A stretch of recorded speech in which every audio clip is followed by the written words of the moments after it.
Тэгэхээр энэ орон нутгийн харилцааг бид нэр ялтын тулд юм олзч талууд а, яг бид нар бол олзч талыг бол маш олон янзаар ярьдаг л да. ISO стандартын хүрээнд олзч талууд тэр компани бизнес одоо тодорхой хэмжээгээр нөлөөж байгаа ийм талуудыг бол олзч талууд биш нэрлэнэ гэж ингэж тодорхойлсон байдаг. Яг хүний эрхийн өнцгөрөө харах юм бол одоо тухайн одоо төсөл юм уу компани аж ахуй нэгж өөрийн цар бүрээ хэмжээнээс үл хамааран үйл ажиллагаанаас нь а, үйл ажиллагаанаас нь гадаж нөлөөлөх магадaltaй талууд тэгээд тэр талуудыг бол орч талууд гэж авч үзнэ гэж бодож байгаа. Тэгэхээр яг уул ухаад тал тэр өнцгөрөө хараад Европын бас одоо хөгжлийн стандартын ийм баримтчиг босруулсан гэж байгаа. Тэгэхээр энэ баримтчинд бол хоол талуудыг юу гэж тодорхойлсон байна гэхээр зэрэг хоёр хэсэг болно гэж байгаа. Тэгэхээр үйл ажиллагааны экосистемийн үндсэн бүрэлдэхүүн буюу нөлөөлөлт өртөгч талууд гэж байна.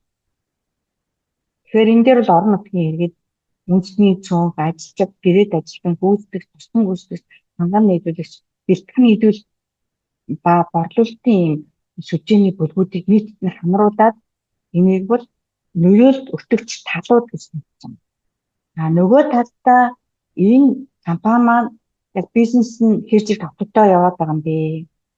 Үнэхээр алсан хараад байгаа юм. Уул ухаад дээр болохоор зэрэг эднийх тухайн компани нь одоо байгаль орчны нөлөөт байдлын найр зүйнтэй хийсэн юм уу? Менежментийн төлбөр гаргасан юм уу? Жил болгон тайлангаа гаргасан юм уу? Нөгөө талдаа уугахаа төлбөр сэргээдийнхаа төлгөө гаргасан юм уу? Тэрийгэ шинжлэх юм уу гэдэг энэ мэдээллийг ингэж хэмжиж мониторинг хийдэг энэ талууд байгаа. Тэрэндээс анхаарлаа хандуулдаг. Нэгдүгээр мэдээж хөрөнгө оруулагч нар. Тэр хүмүүс хөрөнгө оруулсан юм чинь хөрөнгөө ямар нэгэн эрсдэл нөхцөл үүсээд одоо ашигаас байн одоо сэрэмжтэй цэцдэг учраас энэ хүмүүс бол тэр мэдээлэл маш чухал гэдэг тайлна. Зээлдүүлэгч байна. Зээл нь төлөгдөхгүй тэгээд компани дампуураад алгах гэж байх уу? Асуудал үүсгэж байх уу? Тэнд ямар нэгэн одоо эрсдэл зүйл болчиход байх уу? Тэр засгийн байгууллагууд бол хуулийн нийслүүдэд ханддаг. Энэ компани үнэхээр хуулийн хүрээндээ үйл ажиллагаа явуулж гин үү? Яаж юм гэдэг ингээд хяналтын үүрэг нь бол тэн дээр байж байгаа. Ялангуяа манай одоо багийн нийтийн хуулиас авахлаад иргэдийн төлөөлөгчдийн одоо хурлууд маань энэ хяналтын үүрэг бол маш чухал байгаа. Яг хуулийн хууль тогтоомжийн хэрэгжилтийн тухайн одоо хуулийн этгээд хэр биелүүлж байгаа дээр бол хянах үүрэг нь бол тухайн байгууллага байж идэг. За иргэний нийгмийн байгууллагууд байж байгаа. Мэргэжлийн холбоод нь байж байна. За мэргэжлийн холбоод болон тухайн хэмжээний лобби холбоодын хувьд тодорхой энэ чиглэлийн байдаг учраас голцоо орон нутгийн харилцаа талаа харахаар зэрэг тухайн бизнес нь одоо харилцахгүй байснараа манай холбоодын маань нэр хүнд одоо хэр зэрэг нөлөөчих удаа гэдэг талаас нь нэлээд анхаардаг байж байгаа. Өөрөлдсөн эрдэм шинжилгээ судалгааны байгууллагыг ийм хоёр үндсэн ийм одоо оролцох талуудын байдаг гэж харж ойлгож байна. Тэгээд түрүү нөгөө манай үндсэн хуулийн дээр чинь 16-17-оор эрх үүргийн тодорхойлолт чинь байж байгаа. Яг хүний эрх талаасаа энэ оролцох талуудаа ингээд бүлэглээд харах юм бол төрмөн нь хүний эрхээрээ үүрэг бүлэгчийн одоо үүрэгтэй байж байгаа. Аж ахуй нэгжүүд хуулийн этгээд бол бас үүрэг бүлэгч хүн одоо хувь хүн гэхээр хүн маань өөрөө хүний эрх эдлэгч байна. Эрх эдлэгч гэдэг ийм томьёолтоор бол явдаг. Тэгээд энэ дунд ингээ иргэний нийгмийн байгууллагууд ингээ оролт ирсэн байгаа. Иргэний нийгмийн байгууллаганд бол энэ талуудыг одоо мэдлэгжүүлэх, зохицуулах, нийслэлийн хандлага хэрвээ үүрэг бүлэгчдийн эрхийлэгч хоёрын хооронд ямар нэгэн асуудал гарах юм бол тэрийг шийдвэрлүүлэхэд нь одоо эвлүүрийн зуршилтын үүрэг үүсгэхийн ажлуудыг бол одоо зохион байгуулахад дэмжиж ажиллах үүрэгтэй ийм субъект байгаа. За иргэний нийгмийн байгууллагын хувьд зэрэг яг манайд бол иргэний нийгмийн байгууллагууд бол бүх төрийн бас байгууллагууд иргэний нийгмийн байгууллагын мандат хуулиараа гэж ороод байгаа гэж байгаа. Одоо бусад улс оронд бол ялангуяа нэг community based organization буюу одоо шил манай одоо сум орон нутагт бол одоо манай малчдын юм бүлэг өөрийнхөө эрхлэлийг хамгаалахаар байгуулагдсан байж болно. Тэр нь бол хуульчлагдсан байдаг. Тухайн ийм бүлэг байгуулга бол тухайн орон нутгийнхаа одоо захааны байгал болон хууль иргэдийн төлөөлөгчдийн хурдтайгаа нэг тамдран ажиллаад тодорхой хэмжээний санхүүжилтийг аваад ингээд одоо яг иргэний нэгний юм хөшөөгийн механизмаараа ажилтдаг ийм тогтолцоо бол тус орнд байгаад байгаа. Манайд л болж яг иргэний нэгэн байгууллага төрийн бас байгууллага гэсэн тусаараа яваад байгаа шүү гэж бас анхаарал тий. Тэгээд дахиад анхааруулт бол эрхэн байгаа юм чинь өөрийгөө заашгүй байна. Энэ хоёр бол мэдээж заасны хоёр төлөвлөлтөнд хэрэгтэй гэж байна. За түрүүн одоо олзог талуудаа маань ялангуяа орон нутгийн иргэд маань энэ манай энэ уурхай одоо эрл хайгуудаас ахуудаад хаасны дараа мониторинг гэдэг ингээд их олон энэ олон үе шатуудыг бол их олон төрлөөр зургалтай заримдаа 5 үе шат, заримдаа 2, 4 үе шат гэдэг ингээд одоо та миний харж байгааг бол би 7 үе шатаар ингээд зургалсан байж байгаа. Эрл хайгууд байна. Байгаль орчны нийгмийн суурь судалгаа, удирдсан тээжүү боловсруулах, тэгээд наривчлсан үнэлгээнүүд одоо уурхай хаалтын төлөвлөгөө тээжүү боловсруулаад тээжүүгээ батлуулаад нөгөө ашиглалтын ард түмшэрлээ аваад үйл ажиллагаагаа эхлэх тээжүүгээ боловсруулсны дараа бол мэдээж наривчлсан зураг зэрэг боловсруулдаг бүтээн байгуулалтын ажлууд нь хийгддэг. Тэн дээр бол одоо энэ байгаль орчны нийгмийн менежментийн төлөвлөгөөний хэрэгжилт нь одоо маш чухал байж байгаа. Тэгээд олбортын үйл ажиллагаа маань явж байгаа. Энэ тэгээд үйлдвэрлэл одоо гүн үндсэн процесс юм да. Тэгээ уурхай хаалтын сэргийг хаалтын дарга мониторинг. Энэ бүх үйл явдлууд түрүүний дурдсан одоо орон нутгийн иргэдийн оролцоонууд маш чухал байж байгаа. Тэгэхээр маань үйл ажиллагаа явуулж байгаа аж ахуй нэгж маань холбоорлох үйлдвэрлэл эрхэлж байгаа бол яг эрл ахуйдаас ахуулаад дуусны дараа энэ үйл явцад энэ тухайн иргэний оролцоог маш хангаж явж эрхний хүндлэлийг хамгаал энэ үүргүүд бол ингээд зэрэгцэн онцлог байж байгаа. Тэгээд доотлолт нь хаж байгаа төр бол хүний эрхийг хамгаалах, хүндэтгэх, хэрвээ эрхэн зөрчиж байгаа бол сэргээн эдлүүлэх гэх хянах энэ үүрэгтэй би маш одоо чухал гэдгийг ойлгох хэрэгтэй байж байгаа. За тэгээд яагаад эрл хайгуул гэдэг дээр энэ олзог татуудаа тодорхойлоод бидний оролцоог зохицуулна гэдэг чинь одоо мэдээж эхэлж байгаа юм чинь бивний танихгүй ойлголцсон чухал байж байгаа.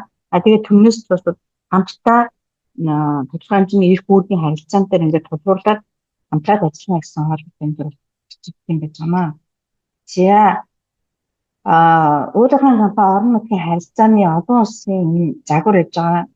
Энэ бол одоо бас Монгол бас тодорхой хэмжээгээр яг энэ ийм загвараар бол хэрэгжиж байж байгаа. Судалгаа хийсний үндсэн дээр энэ загваруудыг бол гаргаж байж байгаа. Тэгэхээр зэрэг уламжлалт загвар тэгэхээр уулын компани бол уламжлалт чанараараа одоо одоо бизнесийн ажлыг өөрсдөө тавьчихдаг. Энэ харахгүй гадаас ирж байгаа магадгүй бизнесийн эрхлүүдээ нийгмээс ямар эрхлэх гэдэг улс төр геополитикийг хууль эрх зүйн гэдэг байгаль орчны гэдэг эрхлүүдэд тодорхойлоод эрхлэлийн менежментийн төлөвлөгөө гаргаад эрхлэлийн баг нь ингээд ажиллаж байдаг. Тэгэхээр энэ бол нэг чиглэлтэй. Бид нар ямар бизнесээ хамгаалахын тулд ямар эрхлэлтэй байна гэдэг. Тэгээ энэ компани хүрээнд ингээд явагддаг юм ажиллаж байгаа. За үйл ажиллагааны чиглэлд мэдээж тавхан одоо бидний өнөөдрийн бодит төрөлдөө хэвлэл мэдээлэл тараадаг, мэдээлэл хүртээдэг, нэг тайлангаа гаргадаг, олон нийтэд тодорхой хэмжээний харилцаа үүсгэдэг. Тэгээд энэ зорилго нь болохоор зэрэг тооны зорилт бүлэг за тэднэрт нэг мэдээлэл хүргэчий да. Тэднийг сонсон нь удахгүй биш. Бид нар мэдээлэл хүргэсэн.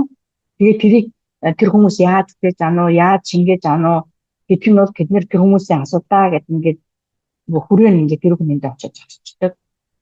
Тэгэхээр би түрүү хэлсэн гэж байгаа. Бизнесийн үн цэнийг хамгаалах, нэрмэндээ хамгаалахад зориулдаг. Хэрвээ бид нар энэ орон нутгийн иргэдэд мэдээлэл хүргэхгүй, төслүүд хэрэгжүүлэхгүй бол одоо эдгээр бас нэг асуудал гаргаад бизнесний хүнд унчих үедээ үйлдвэр маань магадaltaй гэсэн үндэс ингэ хатаг байж байна. За нөгөө талдаа энэ бол ерөнхийдөө ингээд тэдний хэрэгэлдэг гол хэрэгсэл нь болохоор ингээд PR-ийн ч юм уу ямар нэгэн асуудал гараад ирвэл ийм шууд хариулдаг ч юм уу тий. Уулын сэргийлэх ёстой, өрчлөн сэргийлэх ёстой асуудал гарсны дараа нөгөө гал гарцтай гэдэг унтраахгүй яг тийм аргаар байдсан байна гэдэг юм шиг гарч байгаа. Энэ та бүхэнд бол маш их одоо гэх юм танил дүр харагдаж магадгүй. За нөгөө талдаа болохоор зэрэг орчин үеийн чиг хандлага ер нь олон компаниуд, удирдлагын компаниуд энэ чиглэл дээр бас нэлийн одоо өөрсдөө чиглэлтэйгээд явж байгаа. Тэгэхээр оролцоод хандсан. Тэгэхээр түрүүний миний өмнө дурдсан талуудынхаа оролцоог бүрэн хангаад тэд нартайгаа одоо харилцан ойлголцоод энэ одоо байгууллагын соёлоо уян хатан байж гаднаас нь хаалттай биш нээлттэй юм харилцаа, бүтээмжтэй харилцаа бий болох чухал юм аа гэдгийг ингээд харуулж байна. Тэгэхээр үндсэн одоо харах өнцг маань болохоор зэрэг би тодорхой хэмжээгээр гадагшаа нөлөөд үзүүлдэг юм байна. Хүний эрхийн нөлөөд үзүүлдэг юм байна. Байгаль орчны нөлөөд үзүүлдэг юм байна. Тэрийгээ үнэхээр хямдхууд эргээд энэ маань биднэрт бизнесийн эрсдэл болоод ороод ирдэг нь орж ирсэн хойно эн чинь тодорхой мөнгөөр хохирд хүрдэг юм байна. Эдийн засгт маань нөлөөлдөг юм байна гэдэг ийм тойрог ийм экосистемийн хэлбэрээр ингээд үйлчлэх гэдэг нь бол анхаарах нь ингээд чухал болж байгаа. Тэгэхээр яг хөгжлийн оролцоон дээр тулгуурсан хамгийн чармаатай тулгуурсан алиа өөрсдийг хийхдээ хамтарч хийх ийм арга зүйн чухал маа гэдэг нь гарсан байна. За дараагийн сэдв бол энэ газар чөлөөт гадны нөлөө шийдвэртэй холбоотой энэ сэдв байж байна. Тэгэхээр энийг та бүхэнд танилцуулъя гэж бодсон. Түрүүн энийг ярихын тулд бас тодорхой хэмжээний нэр томьёолыг бол та бүхэнд бас та бүхний үзсэн мэддэг. Гэхдээ энэ дахиад бас хэлчихье гэж бодож байгаа. Тэгээ газар чөлөөт гэдэг зөндөө яриад байдаг. Тэгээ газар чөлөөт гэдэг нь яг их зүүн ойлголтоор ямар тодорхойлолтой гэдэг юм бэ гэхээр зэрэг иргэн өөрийн газар эзэмших өмгөөлөх эрхээсээ биш иргэн өөрийн газар эзэмших өөрсдөө эрхээсээ нөхөх олбор авах нөхцөлтөөгөө төсөөлжүүлэх байгууллагатай шууд болон жуулчтай дамжуулж байгуулсан гэрээгээр албаар татгалзалд хүргэх үйл явц гэж байна. Тэгэхээр энэ нөгөө нэг тодорхой хэмжээний гэрээний үндсэн дээр өөрийнхөө эрхээс тодорхой хэмжээнд татгалзах хүргэх нь тэр газар чөлөөтийн гэсэн ойлголт юм. За сая ингээд албадан гэдэг үг оржсэн гэж байгаа. Албаны үеийн шийдвэр болохоор зэрэг бичгийн үйл ажиллагаатай холбоотой газар чөлөөтөөс үүдэн бий болсон бит гэж нэрлэж байгаа. Англиар physical гэж нэрлэдэг гэдэг. Амьд байсан газраа эсвэл орон байраа алдах гэж байна. Болон эдийн засгийн орлогын хөлсүүрээ алдах, амжиргааны хөлсүүргүй болох ялангуяа манай малчтай бичээр ус. Энэ үл яарахгүй эдийн засгийн ийм нөлөөллийн асуудал болчихж байгаа. Эдийн засгийн албан нөлөөний шийдвэр гэдэг таниалд орчих гэдэг. Тэгэхээр энийг бас тэрүүрсэн бас ялгаж салбахгүй байж байгаа. Нөгөө талд нь нөлөөллийн бүс. Тэгэхээр нөлөөллийн бүс түрүүний дурдсан бит болон бит бус байдлаар ч юм уу шууд болон шууд бус байдлаар нөлөөд үүсэж байгаа үүс бүсээ тухайн одоо удаа үйл ажиллагаа явуулж байгаа бичгүүн нэгж маань бол тодорхойлдог байж байгаа. Тэгэхээр энийг тодорхойлохдоо олборлог салбарын ил тод байдал дээр бол нэг 2 км-гээд тодорхой нэг тоо оруулсан гэж байгаа. Манай хуулинд бол байхгүй. Олон улсын энэ дурдсан стандартууд байхгүй. Яагаад энэ тоо заадгүй юм бэ гэх нь учиртай. Та эхлээд нөлөөлөлт эрсдийнхаа байгаль орчны нийгмийн нөлөөлийн тодорхойлоо. Тэгээд тэр нөлөөлийн өөрийнх нь одоо нөлөөлөх хүрээнээс хамаарч тэр нөлөөлийн хүрээгээ тодорхойл гэдэг ийм зарчим дээр үндэслэх учраас юу гэдгийг ястаа тавьдаггүй. Тухайн орон нутаг бол ялангуяа газар хөндлөлт үйл ажиллагаа явуулалтаа холбоотой тухайн орны байгалийн нөхцөл байдал, хөрсний нөхцөл байдал, хөрс ургамлын хүчин нөхцөл байдлаас хамаарат ийм хүрээ харилцан адилгүй байж болно л та. Тэгэхээр энийг бас яг шууд хотоодог гэж ойлгож болохгүй байж байгаа.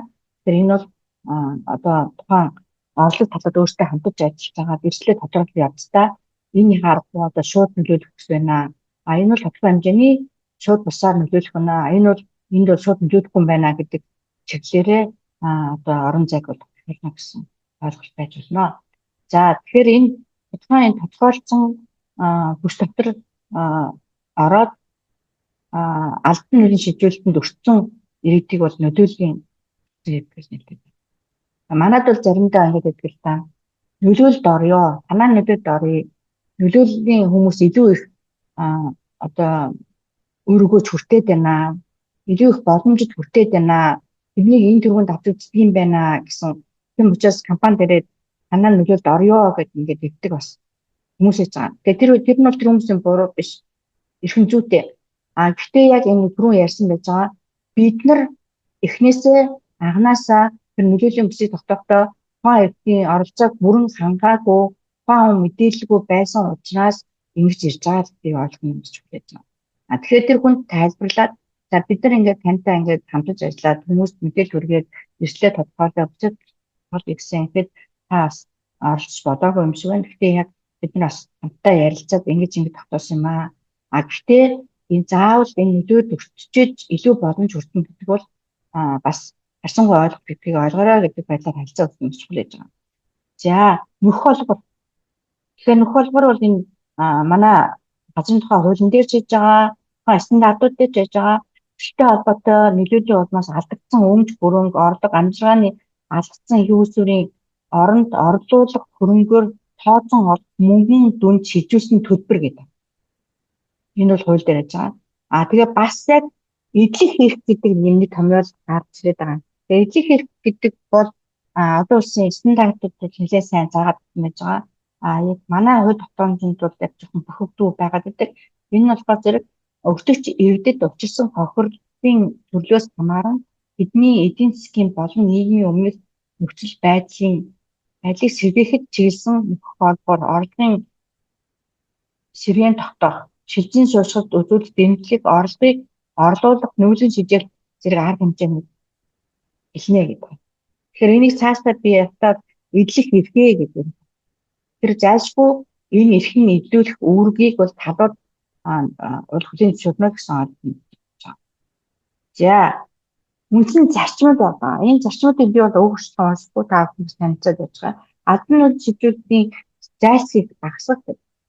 Тэгэхээр түрүүний нөгөө би ярьсан шүү дээ нөгөө тодорхой эрсдлийг тодорхойлноо, бүс тогтоомноо. Яг албан нүүлгэн шилжүүлэлт өртөхөөс зайлсхийх юм хувируудыг босруулах юм чинь. Талууд хоорондоо ярилцаад за энэ бол зайлшгүй юм байна. Энд чинь хүний амьдрал тодорхой хэмжээгээр нөлөөд үүсгэх гэдэг учраас одоо нэг айл, хоёр айл ингээд бүр битээр ингээд нүгэд явахаас зайлшгүй тохиолдолд бол нүүлэхээс бол аргагүй. Гэхдээ нөгөө тохиолдолд энэ өөрийнхөө тэр хүндэгдэх нөлөөллийн их усүрийг багасгах замаар нөлөөлөл үүсгэхээс сэргийлэх юм боломжтой ингээд байж байгаамаа. За түрүүн ярьсан гэж байгаа оролцоог хангалттай энэ хүртээмжтэй байх ёстой, хилцүүлэг мэдээлэл байх ёстой. Хүртээмжтэй гэдэг нь болохоор энийг маш их өргөн царганы ойлголт явж байгаа. Хүртээмжтэй гэдэг дээр ямар ойлголт явж байгаа гэхээр зэрэг тухайн одоо мэдээлэл хүргэж байгаа, оролцоог хангаж байгаа, харилцан хамтарч ажиллаж байгаа тэгэд маань тухайн хэмжээний эцсийн бишрэгтэй байж болно. Өөр хэлээр ярьдаг байж болно. Энэ тухайн одоо хүнийхээ ялгаатай байдлыг хүлээн зөвшөөрж тэр ялгаатай байдлыг хүндсэн хэлбэрээр мэдээлэлээр харилцах гэдэг л ойлголт энэ дэр бол тэмч гэдэг ойлголт яваад байгаа шүү. Яас ойлгоорой. За шудраг эрхтгч байх ёстой. Энэ хилцлэгтэй шудраг эрхтгч юм болж байгаа. Яг тэгвэл манай тэр бүрчлэн за хэмжээний хуулиуд бол байдаг. Тэгээ яг ингээд стандартууд одоосын стандартууд даастартууд та нөлөөлөл өртсөн албан нийлийн шилжүүлэлтэнд одоо орхиж байгаа тэр гэр бүлийнхэнтэй ч юм уу ярилцлагаа хилцлэгтэй яг мэрэгч тухайн одоо чиглэлээр мэрэгсэн хуулийн одоо чөлөөтэй мэрэгчний зөвлөгөө үзүүлэх тэгээ төлбөрийн өөрөөсөө гарна ёстой гэдгийг бол оруулсан байдаг. Тэгэхээр тухайн хүн хилцлэгтэй танаа талаас одоо хэлж байгаа одоо мэрэгчлэнтэй ижил төвчний хилцлийн мэдлэгтэй болгож нэмэгдсэн юм байна. За нөхөл боломжтой За өргөдөлгөөнд ороод магадгүй нэс ингээд энэ бол маш чухал байж байгаа. Та бүхэн бас дараа дараагийн хичээлээр инженерийн хичээл завтаа таамаг. Энэ ам, оролцоо а, хангахад бол энэ хаан одоо хатгасан санаа бодлыг сонсох хэрвээ асуудал одоо гомдсон шүүмжтэй хандж байгаа тэрийг хүлээж авах тэгээ эргэх холбоо бий болгох асуудлыг шийдэхдээ хамтарч ажиллах тэр гомдол бардуулах энэ ойлгомжтой нээлттэй ил тодностой байх нь маш чухал байгаа. Тэгэхгүй бол энэ механизмыг чөлөөтөө хүний хідээлсэн байдлаар бүрдүүлэхээс болоод бас асуудал шиг байна. Саны дурдсантай бидний яриад байгаа тэр газар чөлөөлөх газрын нөлөө шийдвэрлэх маань 3 үндсэн юм үйл явцаас бүрдэж байгаа. Газар чөлөөлөх үйл явцыг энэ бол нөлөөллийн үнэлгээгээ хийх. Тэгээ энэ дээр бол нийтийн хэлцүүлэг зохион байгуулна. Тэгээд газар чөлөөлөх мэдээлэл тэдний өдрийн мэдээллийг болохоор зэрэг газар зохион байгуулалт хариуцсан ерөн захааны байгууллагын алтан тушаалтан болон газар эцэст нь бүрхэлдэг гэж байгаа. За бид нэр танилцсан төвчсөн үднээс одоо тухайн оны эдийн сарын тэднээс хойш энэ тухайн газар одоо нөлөөлөхөд тогтоосон газар дээр газар олохгүй байхыг та бүхнээс хүсье. Бид нар бол энэс өмнө олгогдсон одоо эсэмсэж байгаа өмчж байгаа энэ газар дээр холбоор олох татаар бол хэлцсэн. Учраас одоо энэ процесс явагдах бол та бүхэн нэмжтэй анзаарлаа гэсэн хэлдэг байна. За тэгээд энэ шигтэй гэрээгээ баримтлах процесс байн хамтдаа хийгддэг. Тэгээ хяналт тагнуулах процесс юм байна. Нөгөө талдаа яг одоо ингээд нэг газар чөлөөлөх процесс ингээд явагдсан дараа яг тухайн айлыг хямдхан нөлөөлөх оруулах процесс ингээд болж байгаа. Тэр нь бас төлөвөө гаргадаг. Айл болгоомжтой төлөвөө гарна. Одоо битээр шигдэж байгаа 10 айлууд 10-аа өөрийн гэсэн төлөвөөтэй байдаг. Эдийн засгийн нөлөөд өсөж байгаа бол ерөнхийн нэг төлөвөө байж болно. Гэхдээ тэр төлөвөн дотроо эдийн засгийн нөлөөлд орж байгаа айлууд бүх өргүүд ийм одоо тэр чиглэлээр авах арга хэмжээ төлөвөөнүүд байдаг. Гэхдээ энэ төлөвөөг босруулахдаа дөрвөн миний одоо дурддаг гэсэн хүний хувийн мэдээллийг хамгаалах талаар маш чанд бослогчтой байдаг. Ялангуяа хүмүүсийн төрсөн он сар регистр одоо хувийн эмзэг мэдээллүүдийг оруулах энийг дандаа одоо ч нэр сарна биш тухайн хуулийн одоо айл бол ID гэдэг нэлээд дугаартай ч юм уу тодорхой номероор ингээд боддог шифрээ тодорхойлдог ч юм уу энэ мэтлэнгээр ингээд яг бол тухайн мэдээлэл алдагдах юм бол энэ тухайн хүний хувийн одоо өөрийнх нь орон зайд гаднаас ямар нэгэн одоо ихэд орж ирэх орон зай бий болчих учраас халууд бол машин дээр хунгаан чухал гэж байгаа. Бас хэлэх гэж бодож байна. За энэ хохирлын яд алдаас шийдвэр шалтгаалсан одоо зөрчилсөн эрхийг сэргээ идэх арга хэмжээнүүд энэ зөвлөмж болон 5 төлөв байдаг. Бод амжилттай ч гэсэн 5 төлөв байж байгаа. Хохирол баг энэ бол шууд одоо өөрийнх нь өмнө нь амьдарч исэн хэм маягт нь айлхаар бүргээл халууд тогтцоод өгч юм гэсэн. За хохирсон бол тэр хохирлын дарагдаад босч байгаа. За нөх болгоор бол мэдээж түрүү ярьсан байж байгаа. Энэ хохирол эдийн засгийн хувьд хэмжих боломжтой гэж мөнгөөр үнэлэх юмдын нөх холбоор өгдөг. Манай болохоор зэрэг голцоо нөх холбоорыг бид нар бичээртэй нөх холбоор авъя гэж.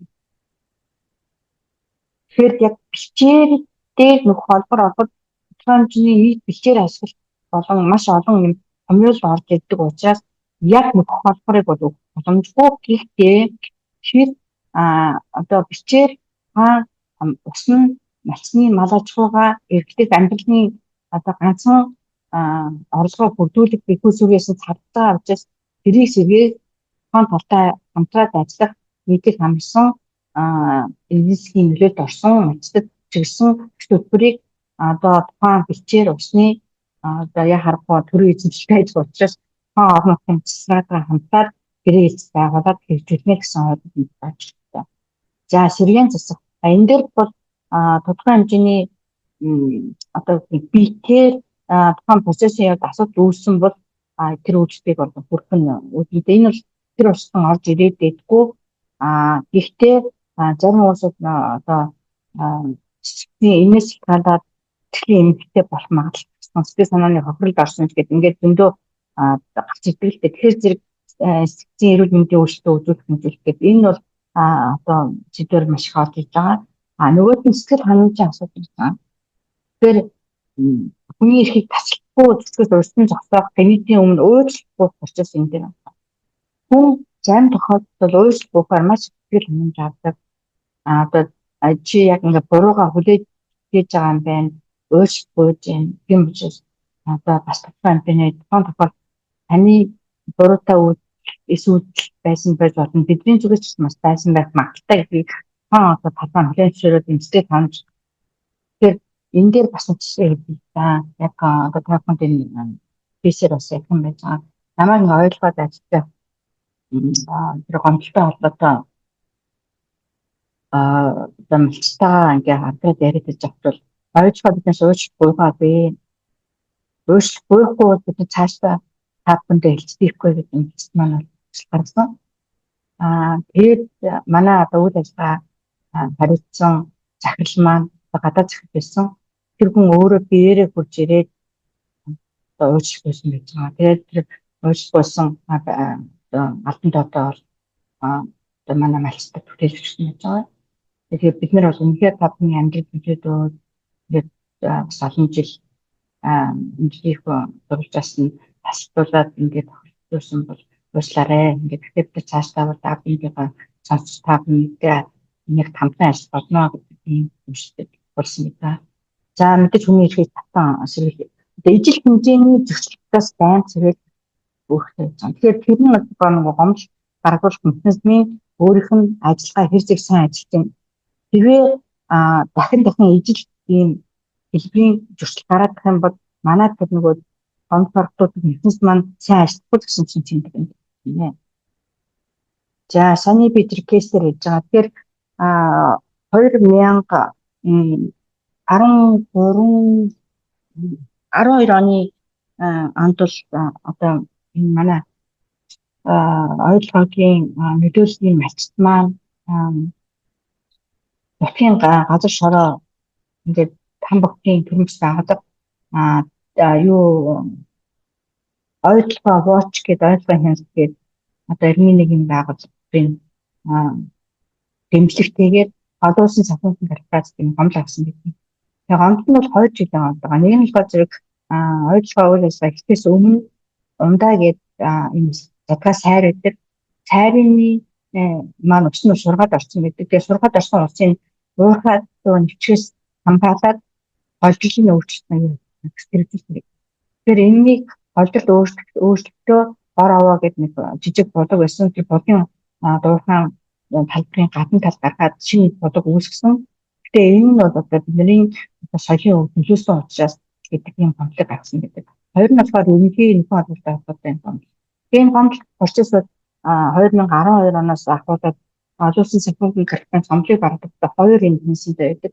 Нэг нь болохоор зэрэг нийтлэл санал болгодог. За халуудаг за нийслэл хэдэн комплайнс олон улсын сахиусын корпорациас баг томдогдоод халуутай ээж ирээд энэ манай стандартыг хангаагүй хангасан байна гэдэг ингээд хүн тавиад тэгээд дуусчих. Нөгөөд нь болохоор зөвлөрүүлэн зуршлах процесс амбуцсан юм чинь. Тэгэхээр ийм хоёр процесс байгаа та нар аль нь сонгохгүй. Нийслэлд удаасаа талуудыг зөвшөөрөх төрүүдгүй. Нөгөө талууд бол хэл амаа олцоогүй хэвээрээ л үлддэг. Сэтгэл ханамжууд энэ дээр үүсдэггүй гэдэг зөвлөмж өгсөн байдаг. Зөвлөрлийн зуршлах процесс нь удаан боловч мэдээ талууд талсан ихэд бол маш чухал одоо гол хөсөлбөрийн механизмаар хийсэн байдаг. Тэгээд талууд бол ялангуяа ойлгоогийн хувьсгал зэрэг энэ зөвлөрлийн зуршлах энэ процессыг бид нэ авч хэрэглэе гэдэг зөвлөмжөөрөө процесс ихлээр 13 оноос хаваад тэгээ 13 оноос бол 2 тал хэлцэж орж ирсэн гэдэг. За малчт маань нөгөө тэрний нэг юм байгууллага нэг тал нөгөө талдаа уухаа. Тэгээд тухайн одоо би 13 оноос ойлгоод авсан энэ процессыг ингээд явуулж исэн бэлчил хийдэг байлаа. Өөрөөр дануудаа уулзаа тэгээд яаж нэг юм ингээд яриад тэгэл ойлгохгүй ингээд салаад явдаг гэсэн. Энэ процесс явсаар хагаад ялангуяа энэ эдийн засгийн нөхөн холбоотой асуудал маш их яригдчихсэн. Ялангуяа бичээр өстэй холбоотой. Тэгээд бид нар ярьж байгаа ер нь бол бичээр ус маань манай хуулиараа бол төрийн мэдэлтэй байгаа. Төрийн захиргааны байгууллагын төлөөллөг оруулж ирээ. Төлөөллөг оруулж ирэхдээ бол захиргааны удирдлагын захиргааны байгууллага болон өөрөө удирдах энэ байгууллагуудаас төлөөллөг оруулж ирэх юм аа гэдэг тохиолдолд энэ 3 талт гэдэг газрыг бичиг бий болгосон маа. Тэр нь бол 2015 оны 6 сарын 8-ны өдрөөс болж байна. Тэгээ энэ дээр бид нар бас гоё механизмтай болбоо шүү гэдэг нөгөө өвлөрлөлтөнд зурж байгаа олон улсын байгууллагын ч гэсэн ашгүй дээр та бүхэн маань бас нэг юм жижигхэн платформтой болчлоо. Амьдлаж нээлттэй яриад асуудал ярьдаг. Энэ 3 дахь орон нутгийн засгийн байгууллага өөрөө удирдах энэ байгууллага маань орж ирнэ гэдэг нь маш чухал гэдэг энэ бас дурдаад. Тэр маань маш амжилттай ажиллаад 18 онд ерөнхийдөө гэрээ хаахад тохироод гэрээгээ хаас гэдгийг. Тэгээд цаашаа мэдээж мониторинг хийсэн нөгөө байгууллаганд мониторинг хийгээд ер нь бол энэ цаашаа энэ 3 талтаараа дамжаад асуудлуудаа яриад хэлцээд боломжтой маа. Тэгээд энийг бид нөгөө гомдлыг хаахад бол 2 гэрээ байгуулсан гомдод бол нэг нь болохоор тэр нөгөө нэгдүгээр зэргийн гомдол хоёрдугаар нь болохоор тэр хоёрдугаар домдон холтой холбоотой гомдол төр саад өөр гомдлууд хийгээд төлөхөө гаргаад энэ гэрээ байгуулад одоо эржилтийн ингээ 3 талд маань хариуцаад ингээ явж байгаа. Тэгээ 3 талд маань болохоор зэрэг ер нь бол маш их азтай процесс хийж байгаа. Компани зүгээс 5 төлөөлөл авдаг. 5 чигтээ одоо орон нутгийн хуулийн эрхлэх компани хэлбэл орон нутгийн харилцаа үйлдвэрлэл аюулгүй байдлыг хариуцсан гэдэг менежерүүд нь орж авдаг. Нөгөө талдаа орон нутгийн санаас болохоор зэрэг эрдэнэ төлөөлчдөөс 2 хүн 3 хүн захиранаас болохоор зэрэг 2 хүн ингээд 5 хүний бүрэлдэхүүнтэй малчтуул яг ресурс тогтооны байж байгаа. Баг болгоны дурлаараа одоо төлөөлөл сонгодог мэт өөртөө төлөөлөл сонгогдсон төлөөлөл нь 3 талтын төлөөлөл болж ингэж орж явж байгаа. Тэгээ өөртөө дүрм журам нь бол маш одоо чухал дүрм журам байдаг. Тэгэхээр энэ дээр бас нэг оруулж ирсэн гол одоо шийдвэр гарах процессын гол нэг юм бол талууд одоо шийдвэр гаргахад тэр хувийн ижил хэмжээтэйгээр оролцоонд түшигжиж хувьчлана. Хэрвээ юу гэдэг нийт оролцож байгаа хүний 80-аас дээш хувь нь зөвшөөрсөн бол энийг зөвшөөрсөн шийдсэн гэдэг зүйлснээр биш. Тухайн одоо төлөөлж байгаа байгууллага мөн этгээдүүдийнх нь төлөөллийнх нь хэдэн хувь нь гэдгийг тодорхойлж авсан гэдэг. Малч дээр бол нэлээд даваа их үгүй юм. Ийм байдлаар байж амаа. Тэгээд энэ тавын фэйсбүүкээс хараад чараа за энэ дараагийн сэдэв болохоор энэ иргэдийн аюулгүй байдал, эрүүл мэнд, амар тайван байдлын хэмжээний төлөвлөгөө гэж байгаа. Тэгэхээр энэ дээр юу яригдах вэ гэхээр түрүүн дээр дурдсан манай үндсэн хувьд бол Монгол Улсын иргэн эрүүл аюулгүй орчинд амьдрах орчны бохирдол байгалийн тэмцэл шаардлагатаас хамгаалах хэрэгтэй. Энийг би дахин дурдаад байгаа нь болохоор зэрэг яг энэ эрхийн зөрчил яг одоо газар хэмжээлтэй холбоотой олборлолтой холбоотой үйлчлэгэн дээр маш гардаг учраас энэ дахин дурдаад байгаа шүү.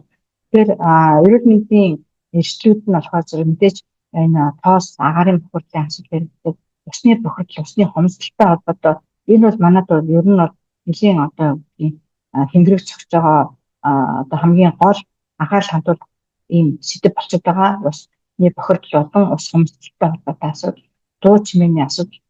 Манайд бол энэ дуу чимээг ер нь бол эрсдэл гэж үзэхгүй. Яг зөв стандартууд нь байдаг болоод яг иргэдийн хувьд бол зэрэг дуу чимээ гацдаг нэг тийм одоо эрүүл мэндийн төлөвлөлт юу болж ингээд байдгүй. Яг тэр олон улсын стандартаар бол дуу чимээний эрсдлийг бол маш өндөр хэмжээнд авч үздэг. Эрүүл мэндэнд бол бас нэлээд сөргөөр нөлөөлдөг гэж харж байгаа. Тэгээд мэдээж тодорхой хэмжээний шилжилтийн үүсч хүмүүсийн бөөгнөрд үүснэтэй холбоотой энэ халдварт өвчнний таталт их магадaltaй гэдэг учраас энэ эрсдэл гэж харагддаг. Нөгөө талдаа хүний эрхийн эрсдэл буюу одоо нийгмийн амгалан тайван байдалтай холбоотой аюулгүй байдалтай холбоотой мэдлэгүүдийг татсан гэж хүмүүсийн эрсдэл бол ханган нийлүүлэлт бэлтгэн нийлүүлэлтийн сүлжээнд хүүхдийн болон амсгалан хөдөлмөр хэрэглээс ихтэй холбоотой эрсдлүүд үүсэх магадaltaй гэж үзэж байгаа. Олон улсад бол яг ингээд яг үндсэн үйлдвэрлэлд тодорхой хэмжээний ялангуяа овоо тухайн үйлдвэрлэлд бол энэ хүүхдийн хөдөлмөрлөх боломжгүй. Тэгээд тодорхой хэмжээний албаар хүн авчраад ажилуулах бас боломжтой жоохон хязгаартай. Гэхдээ яг ханган нийлүүлэлт буюу бэлтгэн нийлүүлэлтийн сүлжээнд нөлөөлж байгаа ялангуяа одоо хувьцаа хийж байгаа ч юм уу газар тариалангийн бизнес хийж байгаа тэр компаниудын хүрээнд бол олон улс энэ алтан хөдөлгөөн хүүхдийн хөдөлмөр өндөр байдаг учраас энэ маш том эрсдэл байна. Газар чөлөөлтийн эрсдэл бол маш том эрсдэл байж байгаа. Нийгмийн үйл ажиллагааны үйлчлэгийн бүтээмжийн сулралтай байна. Тэгэхээр одоо шилбэл юу гэдгийг Хамбогт маань ойлгох акад дахин 2200 орчим хүн аманд байсан. Одоо бүртгэлтэй хүн аманд бараг 9000 төгрөг явж байгаа. Тэгэхээр зэрэг анхны төлөвлөлт нь мэдээж одоо сургууль засагтаас хөтөлбөрөд эмнэлгээс хөтөлбөрөд тэр нь ямар байсан одоо 9000 үйлчлэн гэж чинь бас. Тэгэхээр энэ бол нөгөө ойлгохоос үүдэлтэй болон бас хоригдлогдсон байдаг тухайд одоо үгийн нүүрс төвтэй холбоотой ч юм уу нүүрсний одоо цагаан хаттай холбоотой ч юм уу энэ хүмүүсийн бөөгнөлүүдийг бүртгэгдсэн болон бүртгэгдээгүй байдлаар хүн ам өсөж байгаатай холбоотой нийгмийн үйлчлэгийн хүчин зүйл сулраад байдаг. Тэгэхээр энэ бол маш одоо хүний их том эрсдэл гэж боддог. Тэгээд энэтэй холбоотой гендер суурилсан гэр бүлийн хүчирхийллийн асуудал юм шиг. Тэгэхээр мэдээж одоо гинт хэрэгтэй холбоотой асуудал шиг. Тэгэхээр энэ том эрсдлүүд гарч ирж байгаа. За аюулгүй байдлын эрсдэлээр нь болохоор зэрэг юу орж ирэх вэ гэхээр замын хөдөлгөөний аюулгүй заашгүй орж ирнэ. Химийн бодис асгалтай холбоотой асуудал ирнэ. Манайд бас энэ химийн бодисын асгалыг ингээд их үл томсолдог. Энэ маань ялангуяа одоо их хэмжээний асгал үүсээд ургамлын бөхчөд нөлөөлөөд одоо бичээр хэмжээний бохирдол үүсэх юм уу хөрсийг бохирдуулах юм асуудал бас гарах магадaltaй байдаг. Энэ бол аюулгүй байдлын эрсдэл гарах гэж байгаа. Нөгөө талдаа ойлгоход ч гэсэндээ хэдийгээр Хамбогдоос нэг 40 км-ийн зайд оршиж байгаа. Гэлээ ихтэй тухайн одоо ойлгоход дээр засгийн ажил явуулахад мэдээлэл хүргэсэн байдаг. Мэдээлэл сар болгон хүргэдэг. Энэ юу гэхээр тухайн сарын хэдийн өдөр хэдэн цагаас засгийн ажил хийгнэ. Яг одоо засгийн хийхний өмнө өдөр нь мэдээлэл хүргэдэг байж байгаа. Тэдээс хэдэн цагийн хоорондоо ил урхаад ирч юм уу? Бусад газар юм засгийн одоо үйл ажиллагаа явагдаж байна гэдэг мэдээллийг хөргүүлдэг байж байгаа. Тэгэхээр энэ бол одоо маш чухал юм мэдээлэл гэж байгаа. Манай зарим нь одоо шил цагцээ дээр уурхай маань 7 км-ийн зайтай байгаа. Тэгэхээр одоо ухаан урдгийн хувьд болохоор зэрэг бид нар баян мэдээлэл хүргэдэг байсан. Тэгээ бусад уурхай хэр зэрэг хүргэдэг би мэдэхгүй. Энэ маш юм чухал очилбог аюулгүй байдал хангах үүднээс. За орон нутаг болон иргэд ба хамгаалалтын албаны хооронд зөрчилтэй үүсэх магадлал аюул өндөртэй. Заримдаа ингээ орон нутгийн иргэд юм олзод хадууд ихэнх иргэд явж байгаа уурхайд орё гэж шууд. Гэхдээ тэр чинь нөгөө дүрм журамтаас тэдний уурхайд ажиллаж байгаа хүмүүс болон гаднаас олж байгаа хүмүүсийн аюулгүй байдлыг хангах үүрэг нь тухайн одоо үйл ажиллагаа явуулж байгаа тухайн компани үүрэг учраас энэ дэр маш одоо ойлгомжтой хүндэттэй хандсан зүйлээ. Манайхан ч үүдчихэд орноо гэх тэгээ аюулгүй ажиллагааны хамгаалтын албантайгаа хэрэлдээ зодтолтой юм шиг. Тэгэхээр энийг бас маш анхаарсан зүйлээ. За иргэдийн аюулгүй байдлын менежментийн төлөвлөгөө гэж байгаа. За түрүүний ирсэн гэж байгаа. Энэ гурван чиглэлээр одоо эрсдлээ тодорхойлоод сэргийлэх, урьдчилан сэргийлэх, бууруулах ийм арга хэмжээний төлөвлөгөө гаргаад хэрэгжүүлнэ гэсэн юм байна. За соёлын өвийн менежмент гэж дараагийн сэдвийн маань орж ирж байгаа. Тэгээд та бүхэн бас мэдчихэл байгаа л та соёлын өв гэдэг зэмдээ. Тэгээд түрүүний соёлын өвийн тухай хуулиараа бол манайд соёлын өвийг бол бит бус ингээд тодорхойлсон гэдэг. Соёлын бит өвд бол түрүү хэлсэн археологийн дусгууд одоо түүхийн барилга байгаад мөн сүмхийд орон ордон одоо одоо шил пайз ч юм уу соёлын үнд олдврууд гэх үнд олдврууд нь ваар уран бүтээл гэж бодож байгаа. Байгалийн соёлын өвөг, байгалийн өрөнд тавцтай газар, охин нэг хөндийн дурсгал газар, бурхан халдан уул гэдэг ингээд байж байгаа.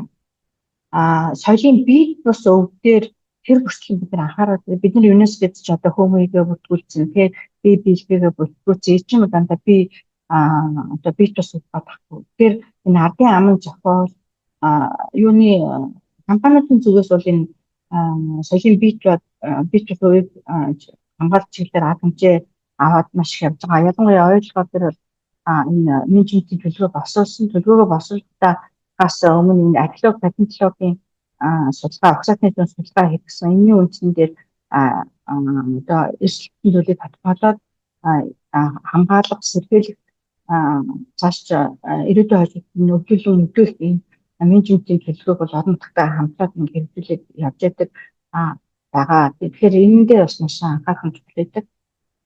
За саний ирсэн менежментийн төлөвлөгөө нь болохоор зэрэг улаасаа л саний миний хэлсэн одоо менежментийн татвартай хэлбэрээр явж байгаа. Тэгэхээр энийг хэн хийдэг вэ гэх. Ер нь саний миний яриад байгаа менежментийн төлөвлөгөө хэн хийдэг юм бэ, хэн хариуцдаг юм бэ гэх маш олон асуулт. Тэгэхээр түрүүн миний хэлсэн энэ дээр бол бүх талууд хамтаж ажиллана. Бүх талууд энэ менежментийн тэр одоо төлөвлөгөөнд тусгацсан ажлуудыг хийхэд өөртөө тохирсон үүрэг хариуцлагатай ажиллана. Гэхдээ нэг гол компани нэг том хариуцлага энэ дээр юу байна гэхээр хаан үйлчлэлийг хангах үйл ажиллагаатай холбоотой санхүүгийн эсвэрийг гаргаж өгөх компани маш чухал одоо үүрэг оршиж байгаа. Компани өөрөө эдгээр чиглэлээр мэдлэгтэй энэ чиглэлээр одоо үгний судалгаа эдэмшлэгээ судалгааны байгууллагуудыг оруулж судалгаа хийх шаардлагатай бол компани өөрөө бас хөрөнгө гаргана. Тэгэхээр энэ дээр маш чухал анхаарах гол үнэлтэн дээр байж байгаа шүү. Тэрийг анхаараарай. За ингээд сүүлийн сэдв бол энэ хамтаа ажиллагааны гэрээ энэгээр та бүхэн бас мэдээлэл өгөөрөө гэсэн учраас би одоо яг ноёдгоо дээр ажиллаж байсан ойлгоо өмнөгөө хам богттойгоо байгуулсан хамтын ажиллагааны гэрээ ямар хэлбэрээр яаж байгуулагдсан бэ гэдгийг та бүхэнд товч кейсээр мэдээлэл хүргье гэж бодож байна. За бид нар бол энэ гэрээ байгуулахад 2011 оноос ахуулаад ойлгоо бол олон хэлбэрийн гэрээ байгуулсан. За хамтын харилцаа ойлголтын санал бичиг зураад гэрээ байгуулъя. Тодорхой хэмжээний одоо сэргээд хийх чиглэлээр байгуулсан нөлөөд үзсэн бол тэрийг бид нар дуурал чиглэлээр менежментийн төлөвлөгөө гаргаад хамтраад ажиллая. Экологийн тэнцвэр байдлыг хангая гэдэг ингээд хэсэг гэрээнүүдийг байгуулад ингээд явж исэн. Тэгээд яг юун дээр бас явцын гэрээ гэж тэгэл хамбогттой нэг гэрээ байгуулад ингээд янз янзын гэрээ хийж явж байгаа. Тэгээ яг энэ бүх явц дээр ямар явж исэн гэж зэрэг одоо улсын хуулийн зөвлөх компани ажиллаж исэн, одоо улсын компаниуд ажиллаж исэн маш их ажлууд хийсэн байдаг. Хэлтсүүдийн зохион байгуулсан мэдээч энэ ялангуяа Австралид бол энэ орон нутгийн хамтын ажиллагааны гэрээ байгуулалтаа бол ер нь бол шилдэг загваруудыг бий болгоод ажиллаж байгаа. Гэхдээ энэ дээр нөгөө орон нутгийн өөрийнх нь түрүү нөгөө ялгаатай байдлыг бүтээн зөвшөөрдөг онцлогийг ойлгох гэдэг нь маш чухал байсан. Тэгээ анхны гэрээний юм одоо би ойлгоод 9 сард 13 оны 9 сард гэрээний дараах нэг 500 гаруй хуудастай өстэй бие дарсан 7 гэрээтэй ийм аюул тийм англиар бичигдсэн тийм баримтчиг байсан л та. Тэгээ би хэлжсэн энийг одоо хүн ойлгоход маш хэцүү. За яг ингээд зурчдсан байж тэгээ яг малчин дээр очиод энийг ингээд англиар нь уншаад томцуултаа биш. Яг ингээд бахан хуулийн хэлэхдээ яах вэ гэдэг. Тэгээ хэдүүлээ ярилцсан. За ер нь одоо энийг нөгөө зөвлөх компанитай ажиллаж байгаа Монгол хуульчтай ярилцаад за ерөнхийдөө Монголын иргэний тухай хуулиар ч хууль гэрээ хэлтлийн асуудыг зохицуулдаг шүү дээ. Тэрний хүрээнд одоо ингээд хэдүүлээ гэрээ хэлтlee хийгээд ингээд гэрээгээ байгуулъя. Мэдээж энэ 42-ороо явнаа гэдэг бол зөвшөөрсөн. Тэгээд ажлын эсвүүдээ шинээр байгуулад хэлцэлд ороод ингээд явсаар хагаад 2013 оны 1 сард бид нар одоо төслөө гаргаад боловсруулаад шинжилсэн байдлаар нь тэгээд орон нутгийн компани зүгээс орон нутгийн одоо байгуулсан ажил хэсэгтээ ингээд хэлцэж ороод явсаар ягаад 4 сарын 22-нд ингээд ирээд авсан. Тэгэхээр анхны тэр ихсэн хугацаа бол ингээд хадхан харж байгаа ингээд 4 жилийн дараа 15 оны 4 жил а, юу 15 оны 4 сарын 22-нд бол гэрээ багаж. Тэгэхээр зэрэг бидний 13 оноос ингээд дунд нь 2 жилийн ингээд дараа нь дахиад нийсээр байгаад энэ чинь талуу зөндөө тохиролцож байгаа тохиролцож 15 онд гэрээ үүсгэсэн байдаг. Тэгэхээр энэ бол маш ийм урт хугацааны асуудал ийм процесс явагдсан. Тэгээд тухайн гэрээ нь болохоор зэрэг Хамбогд өмнө говь хоёр говийн хооронд байгуулсан хамтын ажиллагааны гэрээ тухайн гэрээн дээр бод баян овоо манлай 70 задас сум бол ингээд тодорхой хэмжээний одоо төлөөлөлт нь орж ирсэн гэхээр орж ирсэн байж байгаа. Яг гарын ус дурж баталгаажуулсан нь болохоор зэрэг одоо талуудын маань одоо ойлгох талаас нь бид ойлгох таарж байна. Яг одоо сум орнотоос бол эрдэнэ төлөөлчийн хурлын төлөөлөл хотын дарга тэгээд цэд дарга гаргасан. Энгээр маш ялгаатай байна. Яагаад бид нар эрдэнэ төлөөлчийн хуралтай гэрээ байгуул гэж хуулийн дурддаггүй бодож хурлыг оруулж ирсэн гэж зэрэг эрдэнэ төлөөлч бол хуулиараа иргэдэд төлөөлж байгаа хууль ёсны байгууллага. Тэгэхээр бид нар үнэхээр иргэдийн оролцоог хангаж байгаа юм бол иргэдийн төлөөллийг ингээд арга зурах нь чухал байна. Нөгөө талдаа яг ингээд дарга дараагийн цэд солигдоо гэрээ яах юм дахиад цэцтэй бид болох юм гэдэг юм тодорхой байдлыг хангахын тулд бид нэр одоо ингэ явж байгаа.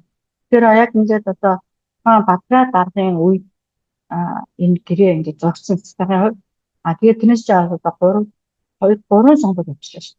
Тэгээ 3 сонгуул явахад бол дараагийн цэцэг дарга бол бид нар гэрээ шинжилье би зурх ёстой гэж яриаггүй ерөнхийдөө аудит хийгээд сайжруулах юмнууд хийсэн.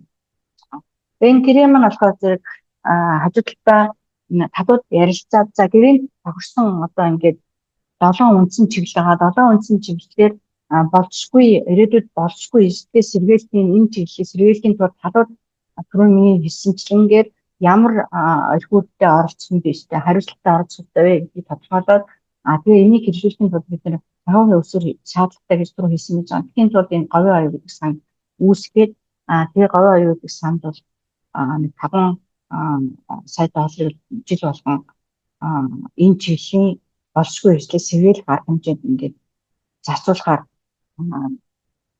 ойлгоогоос өгсөн байж байгаа. Өгдөг юм аа. Тэгээд яг яагаад энэ 5 сая гэдэг тоо яаж гарсан бэ гэдэг ингээд хүмүүс зөндөө бол асууад байдаг л та. Гэхдээ энэ чинь нөгөө болшгүй ажлээс сэргээл буурхан хатгах бидний бүлгэн дээр чинь бас маш олон юмнууд орсон байж байгаа. Заалтууд тэгээд ажлууд орсон байж байгаа. Тэгээ энэ хүчлэн дээр санхүүгийн анализ, бизнесийн анализ хийгээд тэгээ олон улсын ирээд тэмцээний өөрийн жишгүүдийг харьцуулж авсан гэж байгаа. Ойлгоо бол үйл ажиллагаа явуулж байгаа газар болгонд сан байгуулдаг. Тэгээд тэр сандаа бол тодорхой хэмжээний одоо 2-оос 15 сая хүртэл энэгийг хөрөнгөлүүлдэг. Тэгээд тэрийг энэ тухайн чиглэлийн одоо үйл ажиллагаа явуулалтад зарцуулдаг ийм технологитой байгаад байсан. Тэгээ говийн оюуг бид нар бол одоо нарийн судалгаа хийсний үндсэн дээр бол ингэж байгуулсан байт юм аа. За энэ 7 сэдвийг бол дурдаад хэрэггүй байх та хүмүүс танилцсан. Энэ байгаль орчин усны менежмент хоёрыг ингээд тусна оруулж ирсэн та бас хараад байгаа. Тэгэхээр энэ маань яхахгүй ус гэдэг маань одоо манай ялангуяа говь нутаг тал хэр нутагт бол одоо үнэхээр очир эдэн алтнаас цэцэн үнэтэй амин чухал учраас бид чандан нэгэн учраас усыг бол нэгдүгээр тавиад ингээд оруулж ирсэн байж байгаа. Тэгээ байгаач нь хэмжээтэй байж уламжилт мал аж ахуйг ингээд оруулж ирсэн байж байгаа. Тэгээ уламжилт мал аж ахуйгаа бид нар одоо түүхийн юуны бичээрийн менежментийн зохистой байх тал дээр бас нэлээд оруулж ирсэн байдаг. Тэгээ уламжилт мал аж ахуй маань соёлын үеийн хамгаалалттай хамтдаа гэдэг ингээд бие биентэй ингээд харилцан уялдаатай ингээд яваад байгаа. Тэгээ нөгөө түрүүн суур үйлчлэгээ хөтөлбөрийг сайжруулах ялангуяа эрүүл мэнд босгох төр нэлээд гэхүү анхаарах чиглэлээр бас нэлээд оруулж ирсэн байдаг. Тэгээд нийгмийн дэд бүтцийг хөгжүүлэхээр байж байгаа. Тэгээ орон нутгийн бизнесийг дэмжих чиглэлээр ингээд авч ирсэн юм байна. За тэгээд гэрээ маань болохоор зэрэг ер нь бол одоо нэлийн том өөрчлөлтүүдийг энэ гэрээ байгуулсан үр дүн бий болсон гэж байгаа. Нэгдүгээрт бол мэдээж хамгийн чухал нь нөгөө нэг харилцан үүрэг хүлээдэг иргэд өөрсдөө төсөө бичээд одоо тэр сэдвийн хүрээнд бид нар энэ төслийг ингэж хөтөлбөрийг байж хэрэгжүүлмээр байна гэдэг тэгээд тэр төсвөрөө одоо говийн оюутан өгөө санхүүжилтээ аваад ингээд хамтраад тэр төсөлчтөн нөгөө ойлгоогоос ингээд бас хөшүүрэг юу дэмж туслаад боловсруулалт ингээд хамтарч ажилладаг юм яг хүн өөрийнхөө хувь зээний эзэн болох тэр боломжуудыг ингээд чадвал бий болж байгаа нь бас болсон нь бас чухал гэж байгаа. Тэгээд шийдвэр гаргах тухайн одоо үеийн төсөл нь энэ орон нутгад яагаад хамбогд энэ төсөл хэрэгтэй байгаа юм. Хамбогдод яагаад гэж соёлын үед хамгаалалт хэрэг байгаад байгаа юм гэдгийг заашгүй хэд төсөл хэрэгжүүлэх санаачлсан нөхцөл гарч ихтэй талуудтайгаа хамтдаг шийдвэр гаргах оролцоод ингэж авч байгаа. Тэрс компани өөрөө тэрийг харилцаад гарахгүй шийдвэр гаргахад эзний ёсоор оролцсон боломжууд нь очиж байгаа. Тэгээ хамгийн чармаатууд тэгээд мэдээ тодорхой хэмжээний хөгжилтийн өсвөргүүд бол болоод байж байгаа. Тэгээд олон талт хүншлүүд говийн оюун байгуулснараа бас бос талаас мөнгө татахын боломж бий болсон гэж байгаа. Тухайлбал өмнө говийн залуучууд эмэгтэйчүүдийн эрүүл мэндийн хөтөлбөрийг хэрэгжүүлсэн байдгийг 4 жилийн хугацаатай одоо бас ингээд өөрчлөлт ингээд явж байгаа.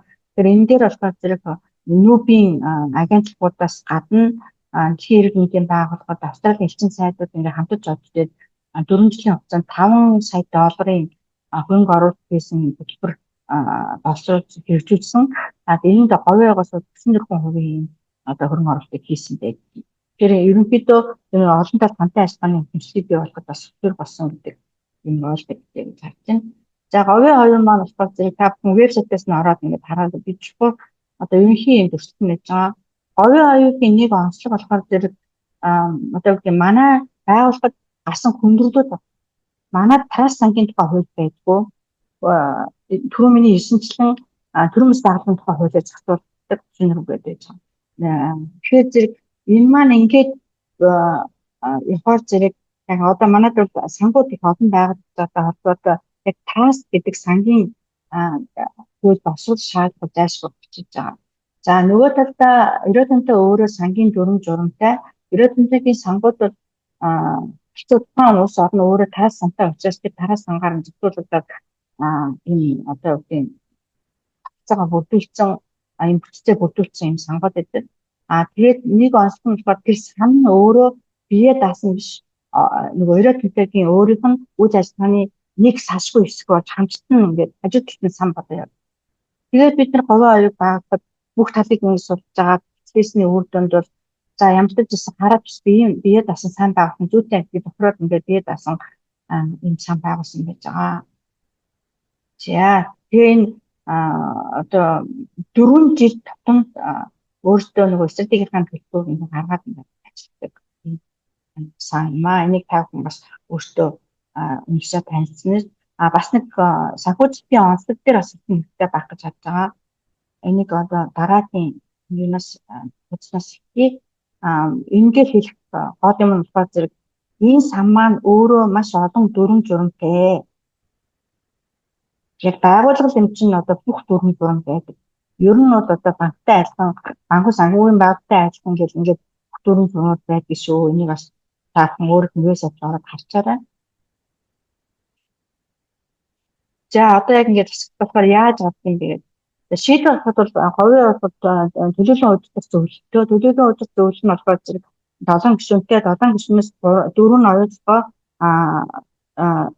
3 нь бол нот гэж тэгээд юу өмнө гой 3 нь хавдаг. Тэгээд зэрэг гэхдээ энэ дээр бол шийдвэр 100% гарна гэдгийг дөрвөр нь тодорхойлж байна. Тэр нь маш чухал байгаа. Яг л энэ чинь давуу ихээр шийдвэр гарна гэх юм бол оюуцгой 4 үнэтэй лоббидод 6 олгоод ч юм уу 5 болгоод гарч боломжтой байхгүй. Тэгэхээр бүх талын эрх байдлыг харахын тулд дүрмээрээ бол 100% санаачлаараа шийдвэрээ гаргахгүй байх юм бол зарим тохиолдолд бид нар чинь гурван тавьжсэн тохиолдол байна. Хаан төслүүдээ санхүүжилтийн шийдвэр гаргахад талууд тогтчихгүй зүтгүүлээд байсан. Тэгэхээр 100% санал хүрэхгүй болохоор зэрэг хурдан оролцоод дараа нь сарын дараа зөвхөн хийсэн болсон юм байна. Тэгэхээр ийм иймэрхүү одоо үгүй бэрхшээлээ санахгүйгээр 100% гаргасан нь бол маш зөв юм аа гэдгийг бол одоо амжилт нь өөрөө харуулсан. Өөр нэг том бүхс миний тэр нэг траст сан гэж байдаг. Траст сангийн тухай хууль дээр бол энэ итгэмжсэн зөвлөх гэж траст гэж нэрлэдэг байгаа юм. Custodial trust гэдэг англиар. Одоо манай зарим банк голомт банк энэ төр бол тийм custodial trust-ийн та болоод байгаа л да. Тэгэхээр энэ маань бат тийм хуульч хүнтэй. Нөгөө хүн хинээс хамаагүй хурал цуугаад талууд ямар нэгэн доо бид одоо юм уу эвсэлтэй одоо эдгээр 100% гаргаас нь одоо дүрм журмаа зөрчсөн нэг тохиол гарах юм бол бүх юмыг ингээд тэмдэглэж яддаг. Тэгээ сануулга өгдөг. Уучлаарай та энэ говийн оюун сангийн дүрмийн хэдийн хэдийг зөрчиж хэлж байна. Тэгэхээр та энээсээ татгалцсан уу, татж авна уу гэдэг ингээд анхааруулад ингээд явдаг. Тэг хүндэнгийн хэмждэг хийдэг. Тэгээд тайлангаа хараад бусаад хурал болсны дараа хөрвүүлдэг ийм хичээж байгаа. Тэгээ говийн оюун дээр жил болгон санхүүгийн аудит авч байгаа. Үйл ажиллагааны аудит авч байгаа. Тэгэхээр ийм байдлаар явж байгаа шүү. Яс анхаарах гэж байгаа. За нөгөө талдаа хяналтын энэ харилцааны хорооны хороонд бол зэрэг хамтын ажиллагааны гэрээний хэрэгжилтийн хяналтаа тавьдаг гол бүтцэж байгаа. Гэхдээ дээрэс нь нэмээд энэ говийн оюутны хийж байгаа төсвүүдийг авч үздэг, тэрний чиглэлээр эренбэлдэг, саналаа оруулдаг юм байж байгаа шүү. Энийг бас гэх бас нэг гол анхаарах юм болохоор зэрэг энэ харилцааны хороон дээр бол нөгөө орон нутгийн төлөө өмнө говийн төлөө ойлгоогоос дөрөв гэдэг цөөнх болсон байгаа. Яг нөгөө эренблээд гаргаж ирдэг. Яг бол тэр ард иргэдэд юу хэрэгтэй өмнө говийн мэдж байгаа бас ойлгохгүй тэрийг одоо илүү мэдээд байна гэсэн ойлгох учраас илүү одоо орж ирж байгаа. Тэгээд шийдвэр гаргахад бас нэг 100%-аар гарч ирж байгаа. Саналуудыг яадаг 100% биш эренбэлдэг өгсөн саналаар нь эренблээд тэгээд хамгийн их санал авсан төслүүдээ говийн оюутан өгдөг. Тэгээ хамтын ажиллагааны хороо хяналт тавьдаг гэдэг учраас дэд хороотой байдаг. Энэ төлөөний үйлдвэрлэлэн хамтын ажиллагаа харилцааны хороо маань болохоор улирал тутам хуралддаг. Дэд хороодууд нь хуйсаа тутам хуралдаж байгаа. Гурван талд бол нэг дэд хороогоор орж байгаа. Тэгээ бага тосны дэд хороо, орон нутгийн худалдан авалтын дэд хороо, орон нутгийн хөлбөмбөр хэрэгслийн дэд хороо. Энэ бол бас яг хоёр талуудыг хамтарсан. Одоо ч орон нутгийн хөлбөмбөр хэрэгслийн дэд хороонд бол нийгмийн бодлогын асуудал хариуцсан гэр бүл нийгэм одоо тэр асуудал хариуцсан тэр баг нь ингээд орж ирээд орон нутгаасаа компаниас хүний нөөцийн асуудал хариуцсан баг нь ингээд хамтаж ороод энэ дэд хороогоо байгалаа хурдан игээд хоёр хурлаа явуулдаг. Яг худалдан авалтан дээр бол компани худалдан авалт хариуцсан баг орон нутгийнхаа хөлбөмбөр хэрэглийг дэмжсэн эдийн засгийг бизнесийг дэмжсэн жижиг бизнесийг дэмжсэн болон эдийн засгийн хөгжлийг дэмжсэн тэр хэсэг маань ажлын хэсэг байгуулад ингээд ороод хоёр ажлын хэсэг хоорондоо хамтран хороо байгуулад явдаг гэсэн. За нөгөө мөнгө маань яаж хуваагддаг гэдгийг зэрэг ер нь бол ихэнх нь таттай хөгжлийн хөтөлбөр рүү 51 стейшнууд явж байгаа. Тодорхой хэмжээний одооны түвшнүүд нийгмийн дэвшилт рүү явж байгаа. Тэгээд нэг дотроо энэ сан маань хойч үеийн самтай. Хойч үеийн сан маань болохоор зэрэг сая манай нөгөө баялагын сан дээр ирээдүйн хойч үеийн сан гэсэн тэрнийхээ ер нь төсөл. Тэгээд энэ бол хийж байгуулж ирсэн. Тэгэхээр энэ маань болохоор зэрэг 5 саяын маань 5% буюу нэг хамтаа 250 мянган доллар нь жил болгон ийшээ ордог байж байгаа. Тэгэхээр 250 мянган маань 100 мянган бичиг зээлийг санхүүжүүлэхээр явж байгаа. Та бүхэн энэ вебсайт руу ороод бичиг зээлийн зээлүүдээ яаж авах юм бэ? Тодорхойлолтой байж байгаа. Хаан банкн дээр бас урт хугацааны хадгаламжтай 14% хүүтэй юм хадгаламж нийцсэн 10 жилийн хугацаатай. Тэгээ хаан банк өөрөө хадгаламжийг авч үлдсэн учраас хаан банк энэ бичиг зээлийн менежментийн одоо тодорхой татвар авахгүйгээр үйл ажиллагааг процесс хаан банктай одоо бизнес эрхлэгчид маань хаан банктай шууд харилцаа үүсгэж явах юм процесс үүсгэж байж байгаа. За хандлагын 2%, удирдлагын зайлшгүй 4-5%-тай ингээд явж байгаа. Гэтэ энэ дээр бас нэг шинэ санаачлаг гарч ирсэн. Төсөл хөтөлбөр ингээд хийгдлээд гэхэд эрэнгүүд маш замрааруу байдал үүссэн. Эхний жилдээ ингээд зөндөө олон хүмүүс ордог, нөгөө гомддог, авдаггүй. Тэгэхээр зэрэг нөгөө бид нар чинь энэ юугаа нөлөөллийн сумд гээд нэг 5 сумыг тодорхойлоод хамбогд манлаа баяа аваад олон задууд ингээд ороод дараа нь уул ухаагүй сумд гээд тэгээд уул ухаатай сумд гээд ингээд нөгөө энэ одоо төсөлбөрийг дэмжихгүй ажиллагаа маань хийж явдаг учраас бид нар энэ сумдын кодыг бүрдүүлсэн юм. Тэгээд тухайн сумд 70 задууд хамбогд манлай амттай нэг хамбогдод нэг 70,000 доллар нөгөө бус 4 сумд нь болохоор нэг 50,000 доллар уул ухаагүй сумд 30,000 доллар жилийн жижиг төслийг хэрэгжүүлэх юм. Тэн дээр эзэмшлийн юм харилцааны хороо яг нөгөө байгуулагдаад тухайн сум дээрээ тэгээд тэр нөгөө төслүүдээс судалж аваад ирэмлэгдээд ингээд яг говийн оюутны сангийн журмаар яваад говийн оюун өөрөө тэр ирэмлэгдсэн төсөнд хянж үзээд тухайн одоо юуны сангийн шаардлага хангалтын нөгөө гэрээ багт ийм процесс явдаг болсон шүү гэдэг бас юм яа. За засгийн онцлогууд энэ бол бас ингээд тодорхойлоо харагдвал үйл ажиллагааны мөнгөнд төслөн зөвлөх хэрэгтэй санхүүжилтийн арга нь жил болгон төстэй явж байгаа ашигын төлөө бус ашигын төлөө хөрөнгө оруулаагүй байж байгаа. Ер нь бол энэ санхүүдийг цааш нь тодорхой хэмжээний одоо үгийн үржүүлэх тавтай нэг анхаарал. Одоо ирээдүйн хойд үеийнхаа тэр хатсан чинь нэг хэдэн хуваараа өсгөөс өөр хэлбэрээр бол өөрчлөхгүй. Гэхдээ нөгөө бичиг зээлийн их усүр маань одоо хүүгээрээ өсөө явчихж байгаа. Нэг ийм л хоёр өсөлтийн процесс байгаа болохоос өөр өсөлтийн процессгүй явж байгаа. За газар зүйн төвлөрөл нь болохоор нийт иргэдэд хандсан. За удирдлагын иргэдийн оролцоо тодорхой хэмжээний оролцоо байхгүй биш байгаа. Гэхдээ эргүүлээд нөгөө хороодын гишүүчлэлээр дамжуулаад ингээд тэгээд тайланлаараа дамжаад явж байгаа. Тэгээд иргэдүүд өөрсдөө нөгөө жил болгон говийн оюун сан маань очиж тайлангаа хөргүүлдэг. Тэн дээр бол нэгэн идэвхтэй нөгөө төсөл хэрэгжүүлж байгаа иргэд маань эргүүлээд нөгөө цум орон нутгад хэрэгжүүлсэн төсөө тайлан тавьдаг учраас нэгэн идэвхтэй оролцоо үзэж явж байгаа. За ойлгохын нөлөө бол тодорхой хэмжээний тууц нөгөө 4 хүн байгаа учраас тодорхой хэмжээний нөлөөл байгаа гэж харж байгаа. За төрийн нөлөөд бол бас яг үгийн шууд байхгүй яг тэмцэлтэй байдлаар хангаж байна гэсэн үг. Адрес давуу хэрэгтэй байхгүй гэж харж байна.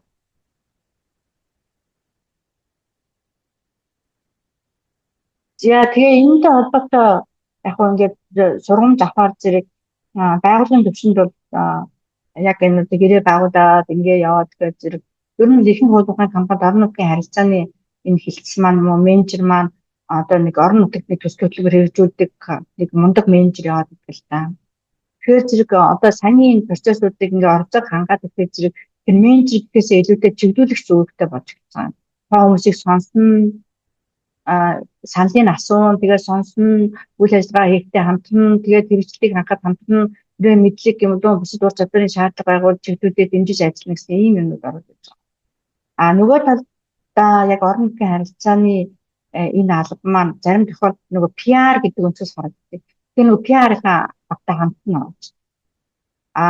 Яг одоо миний бодит туршлагаас хатвал үйл ажиллагаа уурхай маань өөрөө нөлөөдөлийг үүсгэж байгаа учраас нөлөөдөлийг үүсгэж байгаа үйл ажиллагааг удирдах байгаа тэр багт нь энэ орон нутгийн харилцааны албанд хамтарч ажиллаж бууруулах хэмжээтэй яг бага тушмаартай ажиллах бууруулах арга хэмжээ хамтрах арга хэмжээ авч явахгүй бол асуудал үүсэх магадлалтай байж байгаа. Тэгээд мэдээж нөгөө аливаа сүрэн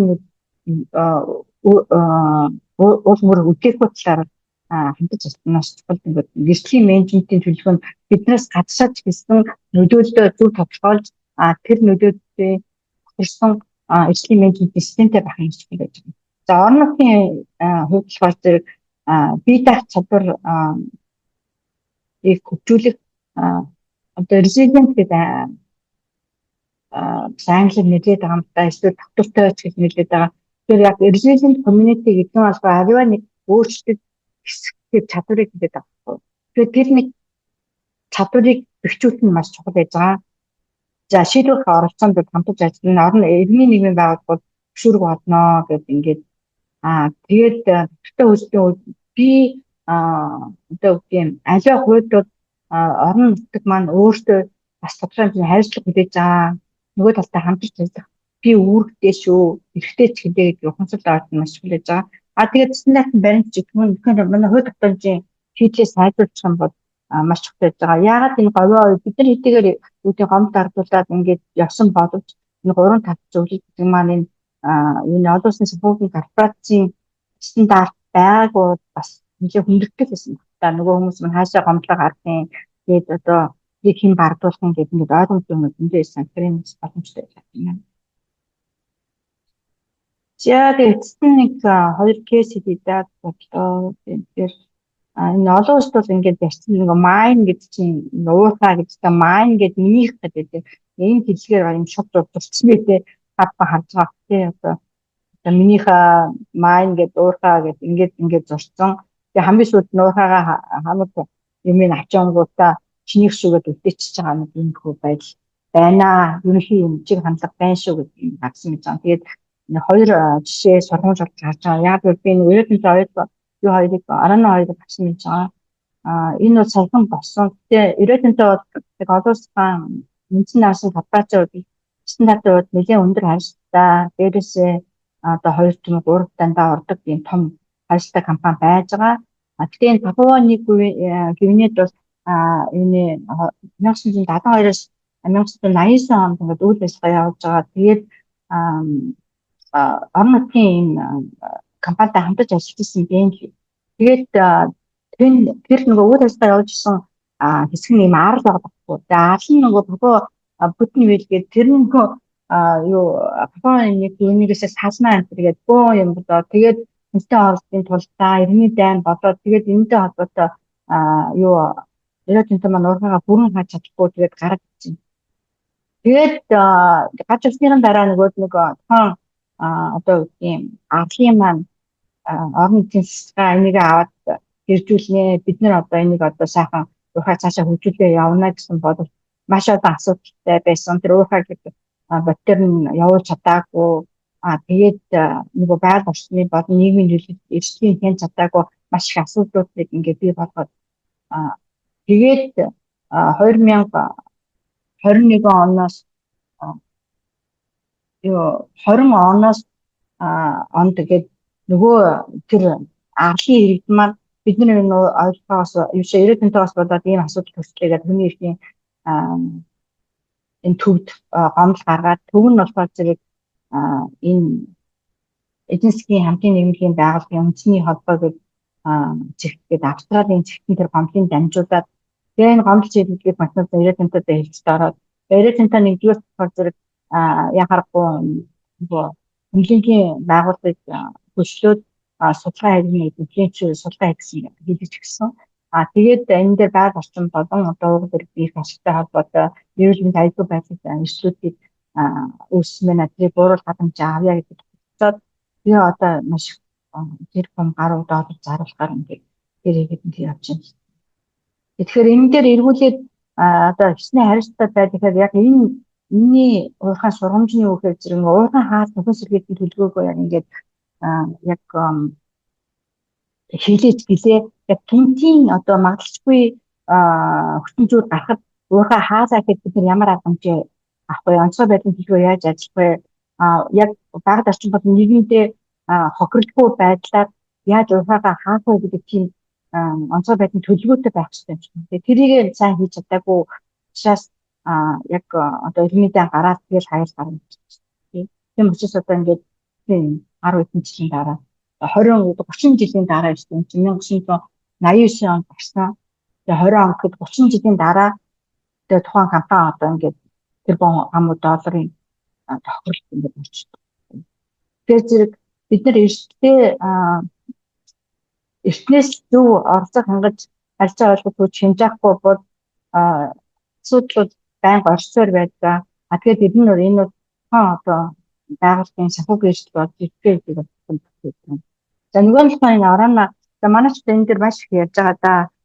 Энэ нэгээрээс хөөгцөн гэж зөндөл ярьж байгаа. Гэтэ энэ дээр бол яг энэ Areva гэдэг өмнөд хөршлийн компани бол энэ нэгэр улс энэ хоёр уурхай дээр ураны олборлолтын үйл ажиллагаа явуулж исэн. Тэгээд ингээд мэдээж энэ нэгэр улс маань өөрөө энэ ураны нөөцөөр нэлийн одоо баялагаараа дэлхийд нэлийн дээгүүрт ордог.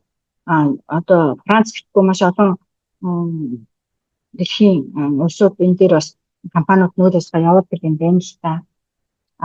Тэгээд ер нь бол энэтэй холбоотой хүний эрхийн зөрчилдөд гараад байна гэдэг нөгөө Greenpeace гэдэг шүү дээ. Тэр байгууллага гомд гараад Greenpeace-ийн ингээд судалгаа хийгээд тэгэл ингээд яасан. Энэ дээр бол одоо хахад бол нөгөө компани зүгээс бол тодорхой хэмжээний нөгөө ажилт бол орон нутгийн иргэдийн эрүүл мэндийн аюулгүй байдлыг нэмжлэг анхааралтай хандуулаагүй тийм үйлдэл гарсан ажиглаж байгаа. Тэгэхээр энэ дээр нэмжлэг агаарлаа.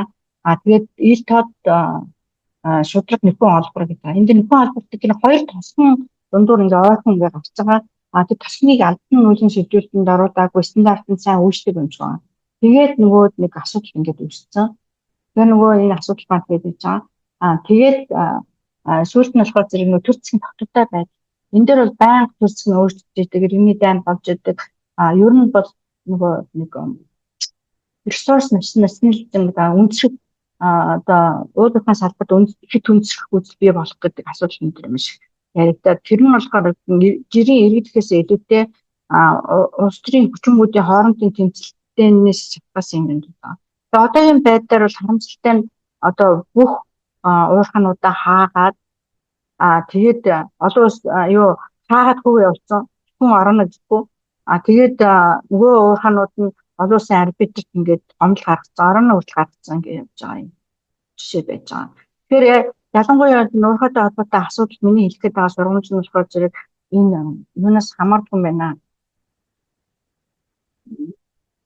Сорилт бэрхшээлүүд маш олон байдаг. Тэгэхээр энэ бол маш олон талтай юм байна. Сорилтууд болохоор зэрэг энэ нөгөө тухайн улсын нөгөө эдийн засгийн ашиг орлого хүний байгаль орчныг хамгаалтын ингээд нөгөө компани маань өөрөө зарим компани бизнесийнхаа орлогоо илүүд бодоод нөгөө эрсдлүүдэд тоохгүй хайчдаг. Тэгэхээр энэний тэнцвэртэй байдлыг хамгаалах нь маш чухал байж байгаа. Тэгээд зорилт төлбөрүүдэд хандаж тэднэртэй харилцаа үүсгэх нь маш чухал байж байгаа. Тэгээд мэдээж компани болохоор хүний эрхийн магадан шилгээ хийх нь маш чухал байж байгаа. Тэгээд ялангуяа health monitoring бол технологийн төвчлүүдийг сайн хадгалдаг. Одоо Бразилийн тэр хоёрын талан задарсан кейсэн дээр бол хяналт маш шууд байсан. Тэрийг бол нөгөө агаараас хандах юм уу шууд 24 цагаар хандах юм боломж байсан бол тэрийг хийгээгүй тийм учраас бол 70 чадрууд маш олон амьдсан асуудал гарсан ч юм уу тийм байж байгаа. Тэгээд миний зүгээр эцэстний хэлэхэд бол ер нь бол олон талд хамтын ажиллагаад маш чухал. Тэгээд тод нээлттэй хөтөлбөртэй байх нь маш чухал юм байна. Тэгээд ямар ч зүйл хэлсэн чадвар нь чухал юм. За тэгээд ахын баярлалаа.